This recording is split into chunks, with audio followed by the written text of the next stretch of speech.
Assalamualaikum warahmatullahi wabarakatuh. Perkenalkan, saya Rizka Nur Hasanah, NIM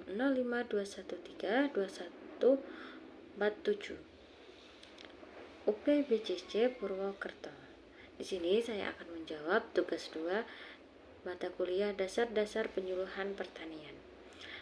Soal yang pertama, apa beda sistem penyuluhan dengan sistem agribisnis dalam kegiatan penyuluhan? Jadi sistem penyuluhan dan sistem agribisnis adalah dua konsep yang berbeda tetapi saling terkait dalam kegiatan penyuluhan pertanian. Sistem penyuluhan pertanian sendiri itu merupakan suatu sistem yang dirancang oleh pemerintah dengan mengaitkan komponen-komponennya melalui hubungan-hubungan yang terpadu, sehingga tujuan dari sistem penyuluhan pertanian itu sendiri dapat tercapai. Komponen-komponen dalam sistem penyuluhan pertanian itu seperti petani, penyuluh, lembaga penelitian, dan lain-lain harus mampu memainkan perannya masing-masing dengan bekerja sesuai tugas dan kompetensinya, serta menjadikan kompetensi-kompetensi tersebut saling berhubungan dalam satu jalinan kerjasama untuk mencapai tujuan sistem. Nah, sementara itu, sistem agribisnis mengacu pada seluruh rantai nilai dari produksi pertanian hingga pemasaran produk kepada konsumen. Perbedaan utama antara keduanya adalah fokus dan tujuan. Sistem penyuluhan lebih berorientasi pada pendidikan, pelatihan, dan pengembangan kapasitas petani atau pelaku pertanian lainnya. Sedangkan sistem agribisnis lebih berfokus pada aspek bisnis termasuk manajemen produksi, distribusi, pemasaran, dan pengembangan usaha pertanian sebagai suatu entitas bisnis. Soal nomor 2, mengapa penting memahami sasaran penyuluhan?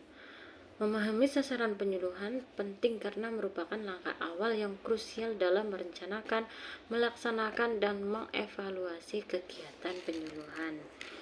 Dalam melaksanakan kegiatan penyuluhan, penting bagi seorang penyuluh untuk memahami sasarannya. Memahami sasaran berarti memahami pula ciri-ciri utama sasaran penyuluhan yang sebagian besar merupakan masyarakat pedesaan. Ciri-ciri tersebut dapat dijadikan bahan pertimbangan bagi pelaku kebijakan dalam menentukan program pembangunan di pedesaan. Tanpa pemahaman yang jelas tentang sasaran, penyuluhan akan kehilangan fokus dan efektivitasnya. Pemahaman yang baik tentang sasaran memungkinkan penyuluh untuk menentukan metode yang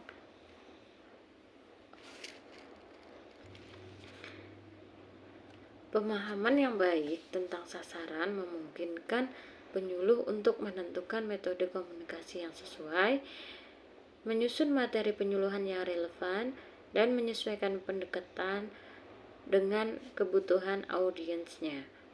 Selain itu, pemahaman tentang sasaran juga membantu dalam mengevaluasi hasil penyuluhan dan menentukan apakah tujuan telah tercapai atau tidak. Soal nomor 3, apakah kegiatan penyuluhan merupakan suatu bentuk organisasi?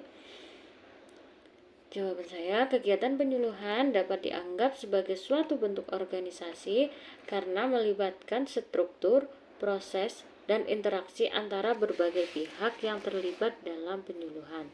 Organisasi penyuluhan biasanya melibatkan penyedia layanan penyuluhan seperti lembaga pemerintahan atau non-pemerintah, perguruan tinggi, atau perusahaan swasta. Penyuluh atau individu yang memberikan informasi dan bimbingan kepada petani atau pelaku pertanian lainnya. Dan audiens atau peserta penyuluhan seperti petani, peternak, atau pelaku usaha pertanian lainnya. Alasan utama mengapa kegiatan penyuluhan dapat dianggap sebagai suatu bentuk organisasi adalah karena adanya struktur hierarkis alokasi sumber daya, pembagian tugas, dan koordinasi antara berbagai pihak seperti pihak yang berkaitan dalam penyuluhan, yang terlibat dalam penyuluhan. Organisasi penyuluhan sendiri bertujuan untuk mencapai tujuan tertentu, seperti meningkatkan produktivitas dan kesejahteraan petani, atau meningkatkan efisiensi dan daya saing sektor pertanian. Oleh karena itu, penyuluhan bisa dilihat sebagai suatu entitas yang terorganisir untuk mencapai tujuan-tujuan tertentu dalam konteks pertanian atau agribisnis. Sekian jawaban dari saya, kurang lebihnya mohon maaf. Wassalamualaikum warahmatullahi wabarakatuh.